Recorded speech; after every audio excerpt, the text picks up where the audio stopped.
Hello guys, kamusta kayo? Topic natin today. Marami nagtatanong sa aking YouTube channel paano magkulay ng pinablock na hair, no? Yung iba gusto maging ash gray daw. Tapos tinatanong nila kung anong oxidizing lotion yung ginagamit. So first of all guys, yung pagkukulay sa black ng buhok, didepende kung ano yung target color. Usually talaga pag nagbablock yung buhok, permis yan, galing sa lighter color and then pinablock nila yung buhok. So una nating titignan guys is ano yung target nating hair color na gusto nating ma-achieve. Kasi pag nagkukulay tayo ng pinablock ng buhok, bleach lang talaga yung nakaka-achieve dyan na malalighten. So yung iba, sa hindi pa nakakaalam, pag nagpapablock tayo ng hair color, no, from blonde, tas yung iba binablock natin, hindi po yun siya tatalaban ng kulay kahit anong hair color na mga light blonde, medium blonde. Yung iba kasi akala lang na black lang parang virgin hair na. So hindi po ganon. Pag pinablock mo yun siya, mas dobling hirap na ilalighten kaysa dun sa virgin hair na black hair natin. So una gagawin natin bago natin gagawin to is aalamin natin kung ano yung previous color ng buhok, no, bago natin pinablock. Kasi pag light color siya tapos pinablock nyo, nag-dark lang yung kulay nyo, naging virgin hair, pero yung damage nung previous nung light siya is andun pa rin siya. So pag gusto mo siyang i-blend ulit, so sinasabi ko nga 2 times siyang mas mahirap i-lighten kaysa nun sa virgin hair. So ang tendency nun, baka hindi siya aabot ng level 8. Yung kahit level 8, yung medium blonde na light o sa pre-lighting ng bleaching is, 'di ba, yellow copper yung level 8, no. Hindi siya kakayanin kasi 8 level lighter rin kung nagpa-black kayo. So tendency doon, gagamitan niyo siya ng 9% bleach ng oxidizing lotion sa bleach, no. So ang mangyayari doon, kung light color siya tapos pinablock niyo siya, ang mangyayari doon, masusunog talaga yung buhok. Hindi kakayanin ng buhok na malalighten up to light color, no. Mga ash blonde yung target na yun.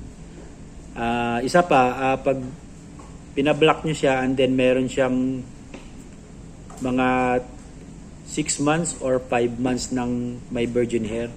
So mas komplikado yun, lalo na pag magdi-DIY ka magkulay ng pinablock mong buhok tapos may tubo siyang 6 months.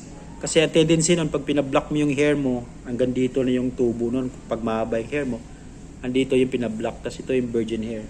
So sa sinasabi ko, yung part dito sa virgin hair natin is mas mabilis siyang maglight kaysa dito sa pinablock yung buhok.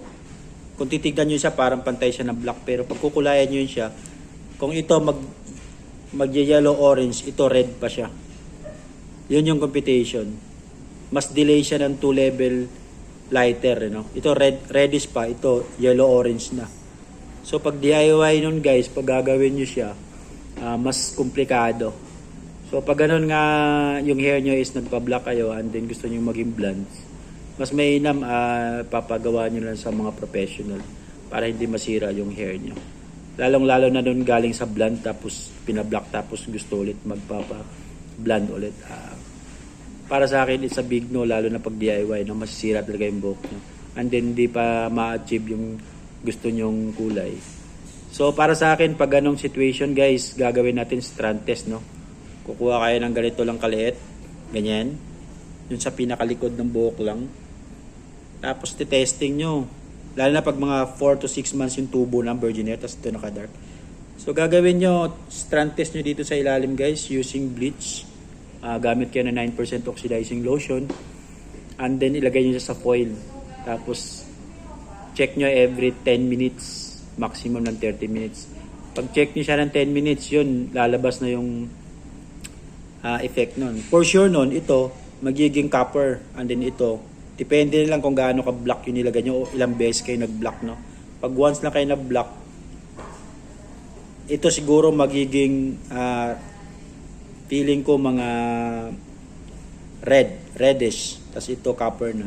So delay talaga siya ng 2 level darker yung napablock. So yun lang guys, after nyo siyang ma-strand test, doon na kayo makapag-decide kung poproceed nyo yung paglalighten ng hair nyo. Depende sa target color. Pinaka-safe dyan pag gusto nyo siyang light from dark is dapat achievable yung target nyo. Level 6 o level 7 lang. Kasi yun lang talaga mas safe. Pero yung galing sa black, nagpa-black kayo tapos gusto nyo ng ash gray, para sa akin hindi siya achievable. Malabong mangyari kasi kahit 3 bleach pa, masisira mo na yung buhok bago nyo ma-achieve yung yellow level ng ating pre-lightening, no? Ang tendency nun, maabot lang yung level 7 lang, yun. Sira na yung buhok, bibrittle na. Ibig sabihin, wala nang buhay. So, yun lang guys, ang mapapayo ko, strand test talaga pag galing sa black hair, nagpa-black ng kulay. Try nyo mag-strand test, pinaka-safe yun, yung sinasabi kong konting piece lang, tapos lalagyan siya ng foil, tapos gamitan yung bleach, 9% oxidizing lotion. Pero pag galing kayo sa blonde na ash blonde before, pwede 6% oxidizing lotion. Tapos titignan nyo kung gaano ka darker pa rin yung ililip nung bleach doon sa pinablock yung buhok. So pwede kayo mag-adjust hanggang level 6 lang yung magagawa yung target color.